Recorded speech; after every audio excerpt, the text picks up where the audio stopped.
Hi, everybody. Julianna Forlano here. You're watching Act Now. I can't tell you how excited I am about our show today, although I am excited about all our shows. I'm just happy to be here with you, enjoying the end of civilization as we see fit. Are we allowed to keep a positive attitude? I hope so. That's kind of what act.tv does. We show you, in case you're new to this program, we talk about what people are doing to fight the onslaught of injustice that's coming from all areas.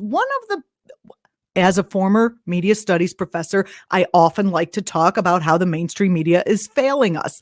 I remember when I started my professorship, nobody knew that was the thing. And now it's kind of cool because activists, radicals, we all know, liberals, we all know that the mainstream media is kind of, they're not telling the whole story, and that is putting it mildly. But today on the program, we have senior economist from the Center for Economic Policy and Research, Dean Baker. You know Dean, he writes Beat the Press, where he comments on the reality and non-reality of some of today's not so accurate most of the time, corporate-friendly economic reporting. Dean is going to talk to us about the continued media disinformation around the Build Back Better Act and Reconciliation Bill. And we're going to ask him about the economic effects of both of those things and when we're going to feel them. Are we going to feel them soon? This is exciting. Since we did this interview earlier, I also want to break to you that I did kind of squeeze in a personal question about whether it was a good idea to sell my used car now and buy a new one, or what the deal is with that. And it's nice to have an economist weigh in on such things. Anyway, here is my interview with Dean Baker. Hope you enjoy it.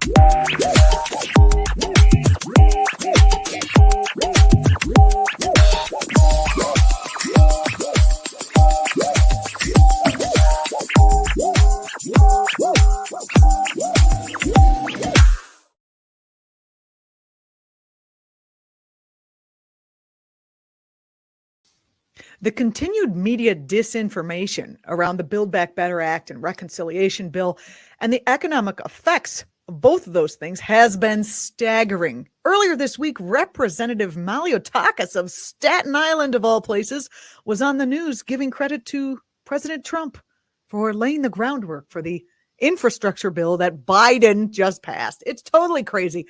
There's more lies out there, though, and here to give us the truth about everything, Dean Baker, senior economist at the Center for Economic and Policy Research and writer-creator of Beat the Press, where Dean comments on the reality behind some of today's not-so-accurate economic reporting. Dean, welcome back to the program.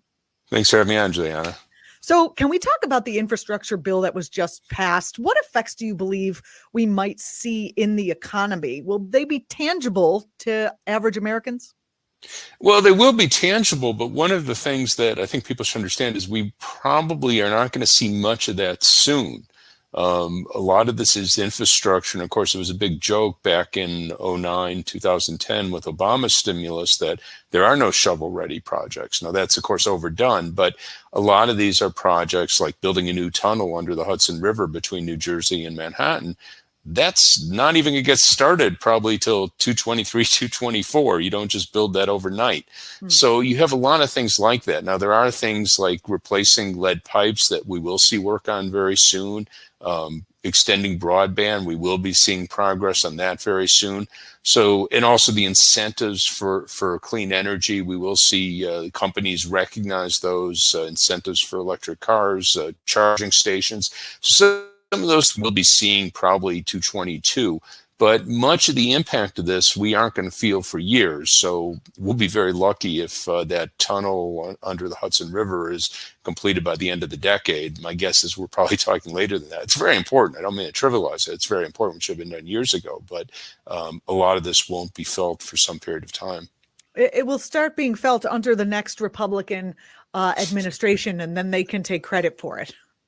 Well, one of the things you mentioned, the representative from Long Island, I don't know if she's, well, I'm sure she's heard by now. Staten Island. I'm Oh, sorry, Staten totally Island. different islands, but very Yeah, similar. yeah, no, I know enough of New York. I was just a slip of the tongue. Yeah. But anyhow, Donald Trump denounced all the Republicans who supported the bill, which includes, of course, Mitch McConnell in the Senate. So anyhow, she might want to give Donald Trump credit, but he doesn't want to take it. Ooh, those coattails are very slippery. You got to watch out. Jump on Yep, those. that's for sure. That's they chose their horse, and we'll see how she rides it. Which sections of the remaining Build Back Better Act do you think will have the most positive effect on the economy as it stands now? Well, certainly the child tax credit's a real big deal. I mean, the act would extend that, so that's already in place. But the question is extending it past 222. In fact, I think as it stands now, it ends at this year if they don't extend it. So that's very important.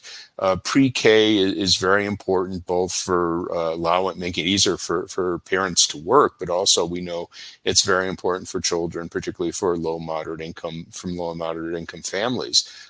Child care, we'll have to see what that looks like, but if that gets preserved, again, a very big deal both for the kids, but also, again, allowing parents to work. We know that's been a huge issue in the pandemic, that a lot of parents, mostly mothers, find that they can't work because they can't have quality childcare, affordable childcare for their kids, and they will get that with this bill. So I'd say those are the biggest things. I would have loved to seen progress on Medicare expansion. We'll see if anything ends up in there. It's Medicare, of course, has been relatively little change since it was designed in '65. We badly need things like dental coverage, eye coverage, hearing coverage. We'll have to see what comes in there. I also would very much love to see an out-of-pocket cap, because it's crazy with the current Medicare. I mean, it's a good program, but it pays 80% of your bills. But if you have a bill that's $100,000, $200,000, as some people will, they don't have that money. They can't pay the 20%. Mm-hmm. So it really needs to be modernized, and I hope we could at least make some progress towards that. What are the sticking points in the reporting about these issues that are misleading or just blatantly false? Well, one of the things, I'll point to two things. One is that they almost never put the numbers in any context. So the original proposal coming out of the Senate Budget Committee was $3.5 trillion. They never point out this is a 10-year expenditure. So it's a little more complicated than that, because some of them are 5 years, 8 years, but whatever. The point was, it's not in 1 year. So that really was telling people almost nothing. They also often threw in the adjective massive. So I think a lot of people think it's called the massive spending bill. Yes. The other part on that side is that let's take it over 10 years. Again, it's a little simplification, but you have $3.5 trillion over 10 years, and now we're talking about 1.8. So we're talking about somewhere between 180 billion and 350 billion. Is that a lot of money? Well, it is to you and me. But to the federal government, 170 billion, 180 billion, if that's what we're talking about now as annual expenditure, that's about 0.7% of GDP. It's less than a quarter of the military budget. Exactly. That's important. You have to give it some context. So there was a real effort to say, oh, this is this enormous, massive, huge. It's important. It's not a trivial amount of money, but the federal government has spent this much before, and often much, much larger, without even blinking an eye. You go back to 2001, and we started the war in Iraq. We increased the military budget by about 1.5 percentage points of GDP. That would be about 300 billion a year. And again, no one batted an eye. I mean, that was okay. We had to do that. And we probably didn't have to do that, but whatever. That was the sentiment.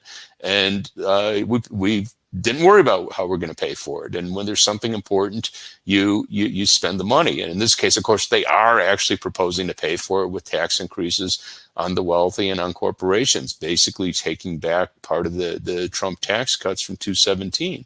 So why not all of the tax cuts that Trump put in? Why only some? And why not go beyond that? Well, they're not even going to be able to do that because you have two Democratic senators. I should pick on Senator Sinema in particular, because she's been the bigger obstacle here, who doesn't seem to want them to take back any of it.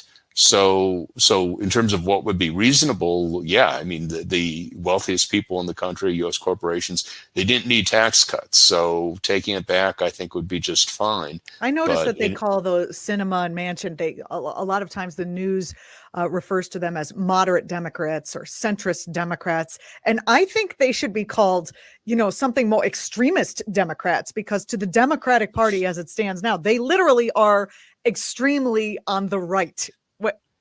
Well, a friend of mine came up with what I thought was a very fair and neutral term. Just call them holdouts, because that's what they are. Because you get to the situation, you call them moderate, you call them centrist. That implies a political philosophy, and I can't say I've studied They're either of them closely. obstructionists. But yeah, well, I don't think you find evidence of a coherent political philosophy in either of them. So you could say, yeah, they're responsive to corporate interests, which I Yeah, believe to be true. that's their But philosophy. but if you don't want to be pejorative, just say they're holdouts, because that is what defines them right now. We I don't know think their we political need to be philosophy. We know pejorative, that. honestly. Well, I I don't mean, mind them being pejorative, but I'm just saying if I'm talking to someone at the New York Times, they aren't going to want to use a pejorative term. So I'll say, why don't you just use a neutral term that accurately defines them? Because you don't know that Cinema's a centrist. Centrist against what? You don't know that Manchin's a moderate. Moderate against what? He's a holdout. That's why we're talking about them. absolutely. Oh, gosh. You also said you said a moment ago about we just got off talking to a national security expert about climate change, and you said the military budget and how we should have compared the spending on the Build Back Better to what is in the military budget, which is much larger. Isn't the military budget also basically a jobs program? Because a lot of that money goes back to our Congress people's districts, districts that have Raytheon. I come from Drummond is near where I grew up. Isn't it kind of a jobs program?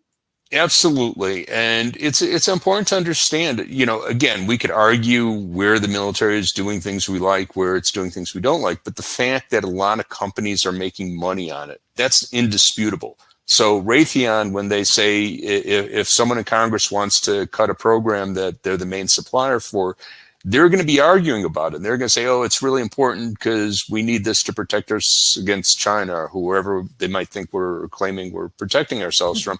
But they make money on it. That's just a fact. So the idea that this is all just about national security, well, no, these companies, again, maybe they believe this is important. I have no idea, but they absolutely know they make lots of money on it. So that's a part of the story that shouldn't be left out. By the way, I've been around long enough. I recognize how politics is done. And this is one of the reasons why I think much of the Biden package is so important on climate change, is that it gets a foot in the door. So when you have more companies that are making money, producing clean energy, producing electric cars, producing batteries to store energy, they're going to be pushing. They're going to be like the military contractors. They're going to say, hey, you have to give us more. So in that sense, the people who complain correctly that what he's put on the table is grossly inadequate, and of course Congress is going to give him everything he asked for, they're absolutely right. But it's still a huge, huge deal, because as we get more companies that stand to profit from producing clean energy, producing electric cars, there's going to be more political pressure to support a faster and more and larger transition. Oh, well, that will be great, and I'm looking forward to that. We can't possibly go fast enough after the conversation I just had about state collapse and impending doom. Yeah, as fast as possible would be excellent. Yeah, no, it's a huge deal, and you can't exaggerate the impact. And I just, it's a generational thing. I mean, I think of the things I've been able to enjoy. I've been up to Alaska a couple times, and I enjoy seeing wolves in the wild, which had been lucky enough to do. I'd like to think future generations would have that option, in addition to everything else that we all recognize about rising sea levels and how about the option to just have food? That would be good too. That would be good important. too. Yeah. Yes. When it comes to the more granular parts of the economy, we're seeing what I would consider a sharp rise in gas prices, in food prices. Can you give us some context for why this is going on, and how dangerous is it to the economy as a whole? Well, the gas price story is that we saw a huge cutback in demand associated with the pandemic. This isn't a U.S. phenomenon. It's a worldwide phenomenon. Of course, gas prices, oil prices, I should say, are worldwide. And we're coming back from that now. So the economy is growing rapidly. We're well above now the pre-pandemic levels, and likely to be further above in the current quarter. And that's true everywhere. That's true in Europe. That's true in Japan, China. So there's a big increase in demand for oil and all forms of energy, really. And the supply, a lot of supply was idled during the pandemic, and it hasn't all come back online. So we have much more demand than supply, which presumably is a temporary phenomenon. Now, I have to say, I sort of have mixed feelings. Do you want a lot more oil to be pumped out of the ground? Well, if you want lower prices, then I guess you do. But that, as we know, is very problematic. So that's the story with energy. With food, I think a lot of it is supply chain issues. So we've been hearing about this, and the focus has always been the docks and the imported goods sitting on the docks. That is part of the story, but it's only part of the story. A lot of it is moving goods around in the U.S. And in fact, the reason the goods are piling up on the docks is they don't have enough trucks and truckers to move it from the docks. And that happens internally as well. So you've seen a huge increase in shipping costs, and obviously food is an item that has to be shipped quickly. So a lot of wholesalers have to pay higher shipping costs, and that gets passed on in higher food costs. I should also point out, though, food prices are always erratic. So there's been a lot of hype in the media about the big rise in food prices, and we just got the data today from the Bureau of Labor Statistics. It's 5.4% over the last year. It was actually higher. The rate of inflation was actually higher in food prices in the spring of last year. And if you want to go back a little bit, in 2011, it was much higher. It was over 6%. So I know that hits a lot of people, but this is not like some unprecedented story. We've seen this many times in the past. I know, but it's not like they went down and then they raised up another 5%. So if we take the past 5 years or the past 6 or 7 years, I mean, it seems like these rises are higher than one might expect to be normal. Well, I mean, they're certainly rising faster than wages can keep up with spending to get. Well, actually, at the bottom end, a lot of workers are seeing very rapid pay increases. So restaurant workers, their wages, hourly wages, risen 12.4% over the last year. And if you look at the bottom quintile more generally, bottom 20% of workers, it's risen about 10% over the last year. So their wages are more than keeping pace with food prices. When you get more towards the middle, that's less true. What about my wages, Dean? My wages. Well, we can talk about mine too. Not doing great, but anyhow, if we talk about much of the population, again, particularly at the bottom, they are doing well. How this pans out in the months and year ahead, hard to say. But for now, at least they're doing pretty well. The other point, I think I made this earlier, that a lot of the inflation that we're seeing are things like new and used cars. Used cars, I think, have risen like 28% over the last year. Mm-hmm. Well, that's almost certainly temporary. That's the supply chain shortage, particularly semiconductors. There's a worldwide shortage of semiconductors. We always had tight supply. There was a big fire in a big factory in Japan that idled it until that one's back online, or we have others expanding capacity. There will be a shortage of semiconductors, which limits how many cars are being built. But at some point, that will be reversed, and instead of just seeing inflation in cars, used cars slow, that's going to be reversed. We might see very rapid declines in car prices, and particularly used car prices. So you're saying I should trade mine in now, is what you're telling me? Well, if you could get by without a car for a while, because if you're going to buy another car, then you don't end up ahead on that deal. But if you could say trade in your car today and wait 4, 5, 6 months to get another car, you're likely to do pretty well. Hey, I like this advice. I'm just having you on the show for personal advice. I'm usually hesitant on giving personal, but I feel pretty confident. And that's actually why, I'm not doing that myself. I'm delaying.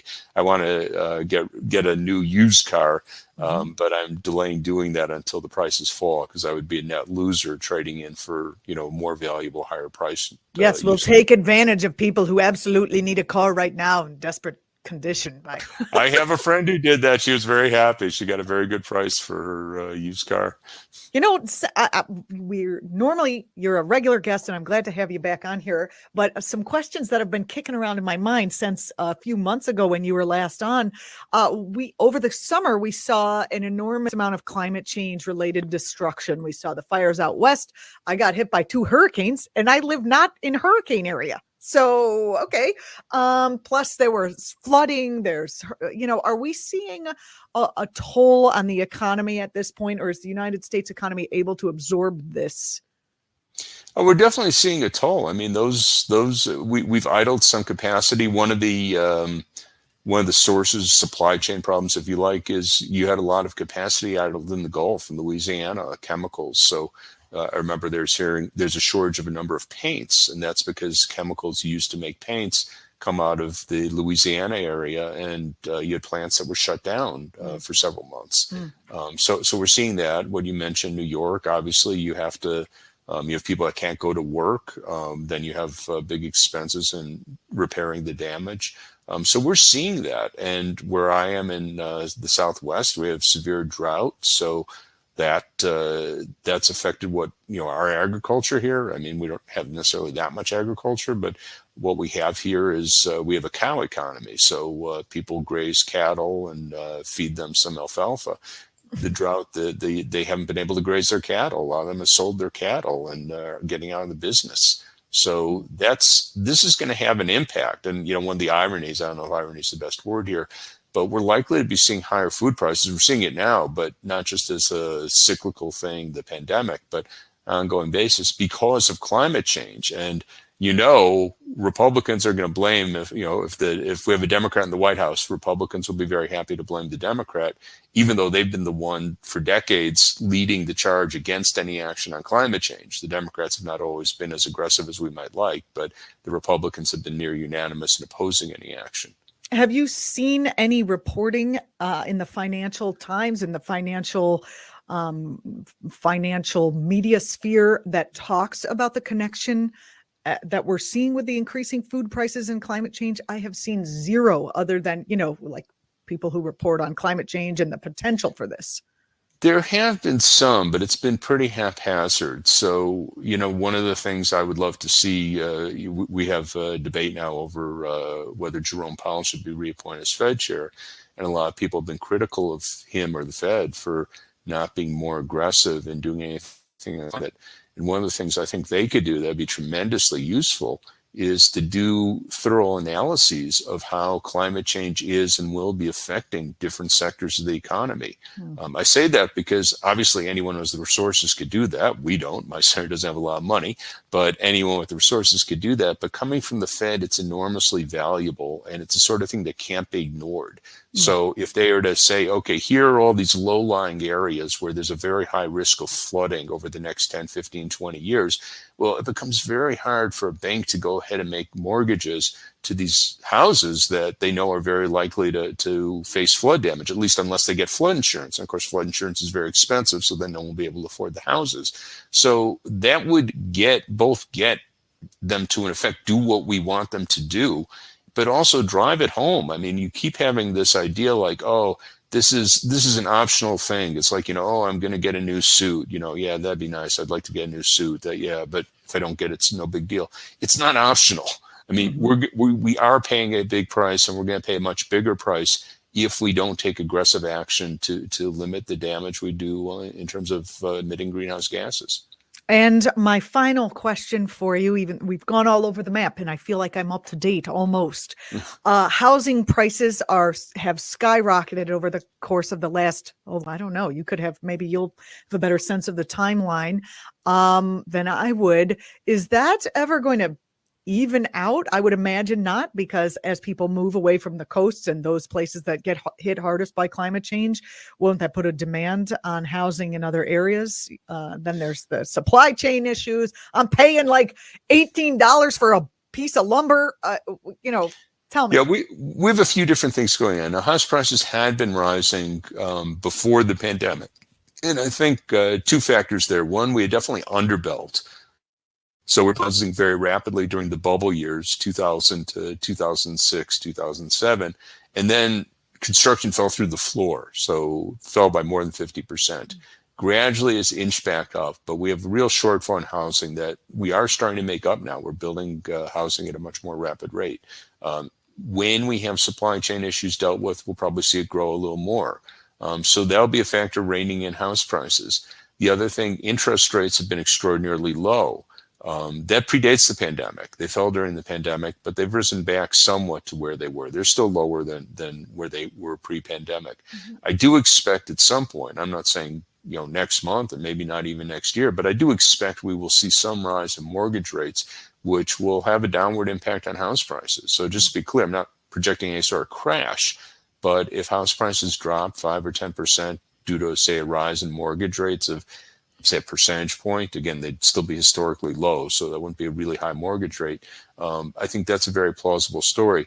I should also mention, and this isn't so much because of climate, I mean, in the future, but we are seeing a real shift in housing, so that the biggest price increases have been in relatively low-cost areas. So we've seen big price increases in places like Detroit, Minneapolis, a lot of smaller towns, and New York, Boston, the really expensive places. House prices have not been going up rapidly. Well, how far up can they go? The 1.5 bedroom next door to where I used to live is like $1.5 million. I mean, how? Yeah. Well, you might see some declines. Again, I'm not going to predict any sort of crash, but you might see some declines there, because you are seeing, this is the work from home story that a lot of people find they could work out of New York, have their office in New York or employer in New York, but they could live pretty much anywhere, and people are taking advantage of that. And I think that's a great thing. Dean Baker, senior economist at the Center for Economic and Policy Research, writer, creator of Beat the Press. Thank you so much for being here. It's great to have you back, and I look forward to your return in maybe a month or so. Sounds good. Thanks a lot for having me on. Thanks, Dean. You're watching actTV. Stay tuned. Stay with us. More to come.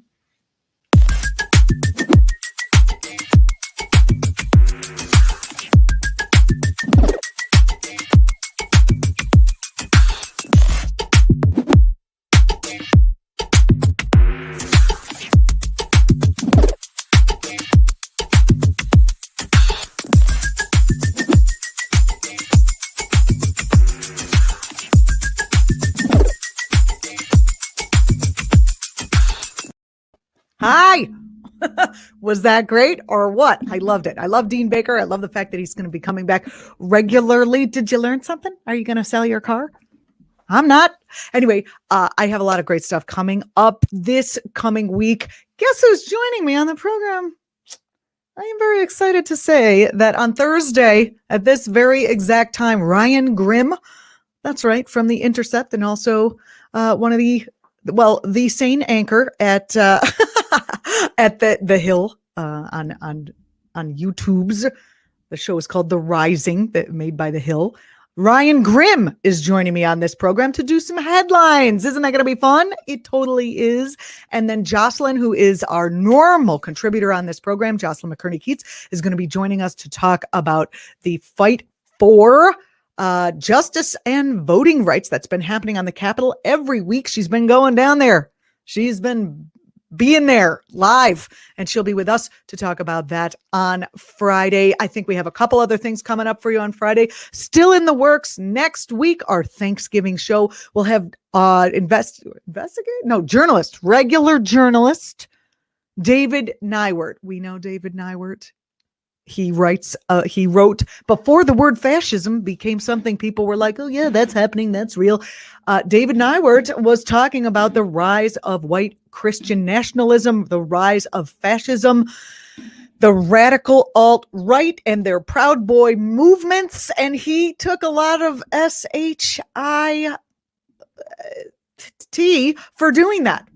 Yeah, and he's going to be on our program talking about this rise in Christian fundamentalism and the intersection between, you've seen these tweets, right? They're coming out in crazy form. They're saying, they're chanting about Jesus as if Jesus would be behind a fascist movement.